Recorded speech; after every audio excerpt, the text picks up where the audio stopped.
Friends, welcome back to our channel. నేను ఈరోజు దాల్చా చేస్తున్నాను ఫ్రెండ్స్.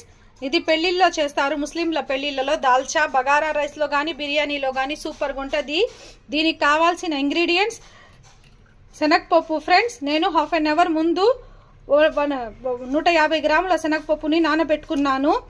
చూడండి, హాఫ్ కేజీ వంకాయలు, పోపు దినుసులు, ధనియాల పొడి 1.5 స్పూన్ ధనియాల పొడి, 1.5 స్పూన్ మిరప్పొడి, 4 టమాటాస్, 4 టమాటాలు, పట్టా లోంగా, 3 గ్రీన్ చిల్లీ, 3 పెద్ద సైజ్ ఆనియన్స్, 3 పెద్ద సైజ్ ఆనియన్, చిన్న కొబ్బరి ముక్క, పసుపు, పెద్ద నిమ్మకాయ సైజ్ అంత చింతపండు ఫ్రెండ్స్. చూసుకొని వేసుకోండి ఫ్రెండ్స్, మీకు ఎంత పులుపు కావాలో. 2 స్పూన్ అల్లం వెల్లుల్లి పేస్ట్. చూడండి ఫ్రెండ్స్, ఈ కందిపప్పు హాఫ్ అన్ అవర్ ముందు నానబెట్టుకున్నాను. ఇవి కుక్కర్లో పెట్టి 3 విజిల్స్కి పసుపు పొడి వేసి బాగా మెత్తగా మ్యాష్ చేసుకోవాలి ఫ్రెండ్స్. ఈ కొబ్బరి కూడా సన్నగా కట్ చేసుకొని మిక్సీలో పేస్ట్ లాగా కొట్టుకోవాలి. ఇది సేమ్ పెళ్ళిళ్ళలో చేసే దాల్చా లాగే ఉంటుంది ఫ్రెండ్స్. మీరు ఒకసారి ఖచ్చితంగా ట్రై చేయండి.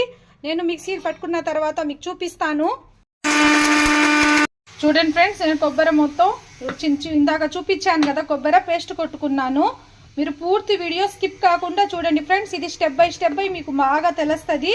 చూడండి, కందిపప్పు కుక్కర్లో వేసి 1.5 గ్లాస్ వాటర్ వేసిన తర్వాత 1/2 స్పూన్ పసుపు వేసి కుక్కర్ మూత పెట్టేసి 3 విజిల్స్కి పెట్టుకుందాం ఫ్రెండ్స్. చూడండి ఫ్రెండ్స్, ఎప్పుడన్నా వంకాయలు కట్ చేసేటప్పుడు కొంచెం కల్లుప్పు వేసుకొని కట్ చేసుకోవాలా, ఎందుకంటే చేదుగా అవ్వదు వంకాయలు. చూడండి ఫ్రెండ్స్, వంకాయలు కట్ చేసిన తర్వాత నేను చూపిస్తాను నెక్స్ట్ ప్రాసెస్ ఏం చేయాలనేది. చూడండి ఫ్రెండ్స్, వంకాయలు మొత్తం ఈ విధంగా కట్ చేసుకున్నాను. నా రెసిపీస్ ఎలా ఉన్నాయో కామెంట్ చేయండి ఫ్రెండ్స్.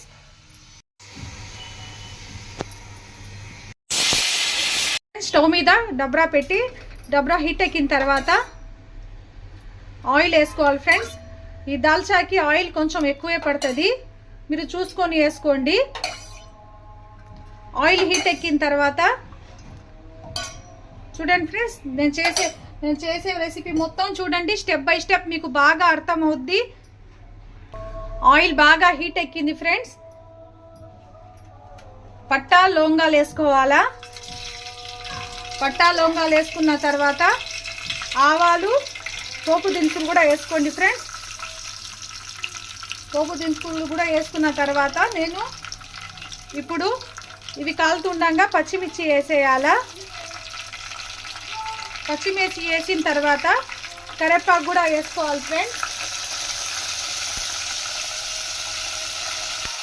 ఈ దాల్చా పెళ్ళిళ్ళలో ఫేమస్ ఫ్రెండ్స్. ఇది సూపర్గా ఉంటుంది, మీరు ఒకసారి ట్రై చేయండి ఈ దాల్చాని. ఇది ఫ్రై అవుతా ఉండగానే ఇందాక సన్నగా కరిగి పెట్టుకొని ఉన్న ఆనియన్ కూడా వేసుకొని ఫ్రై చేసుకోవాలి ఫ్రెండ్స్. చూడండి ఫ్రెండ్స్, ఆనియన్ ఫ్రై అవుతా ఉంది. ఎప్పుడన్నా కానీ ఆనియన్ త్వరగా మగ్గాలంటే కొంచెం ఉప్పు, కొంచెం పసుపు వేసుకోండి ఫ్రెండ్స్. ఆనియన్ త్వరగా మగ్గుతాయి. ఈ దాల్చా సూపర్గా ఉంటుంది ఫ్రెండ్స్. దీంట్లో వెజిటేబుల్స్ మీ ఆప్షనల్ ఫ్రెండ్స్. కద్దు అన్నా వేసుకోవచ్చు, సొరకాయ, వంకాయ, దోసకాయ అన్నా వేసుకోవచ్చు. నేను ఒట్టి వంకాయ వేస్తున్నాను ఫ్రెండ్స్. చూడండి ఫ్రెండ్స్, ఆనియన్ ఫ్రై అవుతున్నాయి. అప్పుడు దాకా పప్పు కూడా మెత్తగా ఉడికిపోయింది. ఈ పప్పు చల్లారిన తర్వాత మిక్సీలో పట్టుకుందాం. చూడండి ఫ్రెండ్స్, ఆనియన్ ఫ్రై అయ్యాయి. ఇందులోనే ఇందాక చూపించాను కదా, అల్లం వెల్లుల్లి పేస్ట్ వేసుకోండి ఫ్రెండ్స్. అల్లం వెల్లుల్లి పేస్ట్ వేసుకొని ఇది ఫ్రై చేసుకోండి. ప్లీజ్ సబ్స్క్రైబ్ చేయండి ఫ్రెండ్స్. ప్లీజ్ లైక్ చేయండి, షేర్ చేయండి, సబ్స్క్రైబ్ చేయండి. ఇది సూపర్గా ఉంటుంది ఫ్రెండ్స్ ఈ దాల్చా. ఈ అల్లం వెల్లుల్లి పేస్ట్ పచ్చి వాసన పోయేదాకా ఫ్రై చేసుకుందాం. చూడండి ఫ్రెండ్స్, అల్లం వెల్లుల్లి పేస్ట్ మొత్తం ఫ్రై అయిపోయింది. ఇందులోనే ఇందాక కట్ చేసి పెట్టుకొని ఉన్న టమాటాలు కూడా వేసుకోవాలి. ఈ టమాటాలు కూడా బాగా మగ్గాలి ఫ్రెండ్స్. చూడండి ఫ్రెండ్స్, ఈ టమాటాలు మగ్గుతుండగానే 1.5 స్పూన్ మీ స్పైసీనెస్ని పట్టి వేసుకోండి ఫ్రెండ్స్. రెడ్ చిల్లీ పౌడర్ వేసుకొని ఇది బాగా మిక్స్ చేసుకోవాలి ఫ్రెండ్స్. ఇది పెళ్ళిళ్ళ స్పెషల్ ఫ్రెండ్స్. విలేజ్లో పెళ్ళిళ్ళలో కానీ ప్రతి ఒక్క చోట ఈ దాల్చా వేస్తారు, బగారా రైస్ వేస్తారు, సూపర్గా ఉంటుంది ఫ్రెండ్స్. మీరు ఒకసారి ట్రై చేయండి. ఈ దాల్చా కొంతమంది బిర్యానీలో కూడా తింటారు. ఈరోజు మాకు 11th ఇఫ్తియారీ స్పెషల్ ఫ్రెండ్స్ దాల్చా. ఈ మగ్గుతుండగానే ఇందాక మిక్సీ పట్టుకొనుల్లా కొబ్బరి పేస్ట్ ఇది కూడా వేసుకుందాం ఫ్రెండ్స్. ఇది కూడా వేసుకొని బాగా మిక్స్ చేసుకుందాం. చూడండి ఫ్రెండ్స్, ఈ కొబ్బరి పేస్ట్ కూడా వేసి బాగా మిక్స్ చేస్తున్నాను. ఇందులోనే కొత్తిమీర పుదీనా ఫ్రెండ్స్, కొత్తిమీర పుదీనా వేసుకోండి. ఇది ఇందులోనే కొంచెం మగ్గనిద్దాం. ఇది సూపర్గా ఉంటుంది ఫ్రెండ్స్ దాల్చా. దీని స్మెల్ సూపర్ వస్తుంది. మీరు ఎక్కడి నుంచి చూస్తున్నారో కామెంట్ చేయండి. నా రెసిపీస్ ఎలా ఉన్నాయో చెప్పండి ఫ్రెండ్స్. నా పేరు సయ్యద్ అఖిలా ఫ్రెండ్స్. నేను నెల్లూరు నుంచి, నేను హౌస్ వైఫ్ ఫ్రెండ్స్. చూడండి ఇది బాగా ఇందులోనే బాగా మగ్గాలి ఫ్రెండ్స్. ఈ మగ్గిన తర్వాత చూపిస్తాను స్టెప్ బై స్టెప్. మీరు పూర్తి వీడియో స్కిప్ కాకుండా చూడండి, మీకు పూర్తిగా అర్థమవుద్ది. చూడండి ఫ్రెండ్స్, 1.5 స్పూన్ ధనియాల పొడి కూడా ఇప్పుడే వేసుకోండి. ఇది కూడా బాగా మిక్స్ చేసుకోండి friends. Please like, share, subscribe friends. Me subscribe, me like, me share నాకు ఎంతో విలువైనది, ఎంతో వాల్యుబుల్. నా రెసిపీస్ ఎలా ఉన్నాయో కామెంట్ చేయండి. ఇప్పుడు ఇందాక కట్ చేసి పెట్టుకోనులా మేము వంకాయలు, అవి కూడా దీంట్లో వేసుకొని బాగా మగ్గించుకుందాం ఫ్రెండ్స్. చూడండి నేను వంకాయలు వేస్తున్నాను. మీ ఇష్టం ఫ్రెండ్స్, మీ ఇంట్లో ఆప్షనల్ ఏమైనా కూరగాయలు ఉంటే వేసుకోవచ్చు. సొరకాయ దోసకాయ కూడా వేసుకోవచ్చు ఫ్రెండ్స్. నేను ఒట్టి వంకాయలు వేసి చేస్తున్నాను.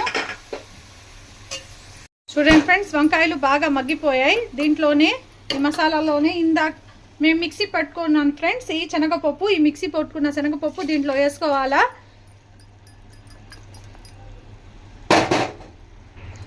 చూడండి ఫ్రెండ్స్, నేను మిక్సీ పట్టుకున్న శనగపప్పు మొత్తం ఇందులో వేసుకున్నాను. ఇది సూపర్గా ఉంటుంది ఫ్రెండ్స్. మా ఇంట్లో అందరికీ చాలా ఇష్టం బగారా రైస్ దాల్చా. 11th ఇఫ్తియారీ స్పెషల్ మా ఇంట్లో బగారా రైస్ దాల్చా ఫ్రెండ్స్. మీరు ఎంతమంది దాల్చా తిన్నారో చెప్పండి. ఇది ముస్లింల పెళ్ళిళ్ళలో కానీ ఏ ఫంక్షన్ అయినా కానీ దాల్చా బగారా రైస్ వేస్తారు ఫ్రెండ్స్. ఇది సూపర్గా ఉంటుంది. బగారా రైస్ రెసిపీ కావాలంటే నాకు కామెంట్ చేయండి. చూడండి ఫ్రెండ్స్, ఇలా బాగా కొంచెం ఉడికించుకుందాం ఫ్రెండ్స్. ఇది ఉడుకుతుండగానే కొంచెం వాటర్ వేసుకుందాం. మీ ఉప్పు కారం మొత్తం ఈ వాటర్ వేసుకున్న తర్వాత మీరు చూసుకోండి ఫ్రెండ్స్. చూడండి ఫ్రెండ్స్, ఇందులో 2 గ్లాస్ వాటర్ వేసుకుందాం. ఇది బాగా ఉడకాలి ఫ్రెండ్స్. ఉడికిన తర్వాత చూడండి, ఉడికిన తర్వాత ఇది దగ్గర వచ్చేస్తుంది. ఈ వంకాయలు మొత్తం బాగా మ్యాష్ అవ్వాలా, అప్పుడు దీనికి టేస్ట్ వస్తుంది ఫ్రెండ్స్. చూడండి ఫ్రెండ్స్, దాల్చా బాగా ఉడికింది. వంకాయలు మొత్తం మగ్గిపోయాయి. ఇందులోనే ఇందాక చింతపండు చూపించాలి ఫ్రెండ్స్. ఈ చింతపండు ఇందులో వేసుకోండి. మీరు ఉప్పు కారం మొత్తం ఇప్పుడు టేస్ట్ చూసుకోండి ఫ్రెండ్స్. ఏవైనా తక్కువ అయితే వేసుకోవచ్చు. నాకైతే కొంచెం ఉప్పు తక్కువగా అనిపించింది. నేను కొంచెం ఉప్పు వేసుకుంటున్నాను friends. Please like, share, subscribe friends. Subscribe my channel Syed Akhila నా ఛానల్ పేరు. చూడండి, ఈ చింతపండు పచ్చివాసన పోయేదాకా బాగా మగ్గించుకుందాం, ఉడికించుకుందాం. చూడండి ఫ్రెండ్స్, చింతపండు వేసాక ఒక 5 మినిట్స్ బాగా ఉడకనిచ్చాను. చూడండి ఫ్రెండ్స్, ఈ కన్సిస్టెన్సీ నాకు సరిపోద్ది. ఇది చల్లారాక చిక్కపడిపోద్ది ఫ్రెండ్స్. మీకు కావాలంటే కొంచెం వాటర్ వేసుకోండి, లేకపోతే కొంచెం తగ్గించుకోండి. నేను మాత్రం 2 గ్లాస్ ఆఫ్ వాటర్ వేసాను ఫ్రెండ్స్. చూడండి, ఇది తక్కువ మంట మీద పెట్టి ఒక 10 మినిట్స్ బాగా ఉడికినిద్దాం. మూత పెట్టేద్దాం ఫ్రెండ్స్. మూత పెట్టి ఒక 10 మినిట్స్ బాగా తక్కువ మంట మీదే ఉడకనిద్దాం ఫ్రెండ్స్. చూడండి ఫ్రెండ్స్, మూత తీసి చూద్దాం ఏ విధంగా ఉడికింది అనేది. చూడండి ఫ్రెండ్స్, సూపర్గా ఉంది. పైన మొత్తం ఆయిల్గా బాగా తేలిపోయింది. బగారా రైస్లో తినే దాల్చా రెడీ అయిపోయింది ఫ్రెండ్స్. ఎమ్మి టేస్టీ. పైనుంచి కొత్తిమీర చల్లుకుందాం. సూపర్గా ఉంటుంది ఫ్రెండ్స్ ఈ దాల్చా. మీరు ఒకసారి ఖచ్చితంగా ట్రై చేయండి. ఎలా ఉందో టేస్ట్ నాకు చెప్పండి ఫ్రెండ్స్. ప్లీజ్ సబ్స్క్రైబ్ చేయండి ఫ్రెండ్స్. Subscribe my channel. నా ఛానల్ పేరు సయ్యద్ అఖిలా. ఎమ్మి దాల్చా రెడీ.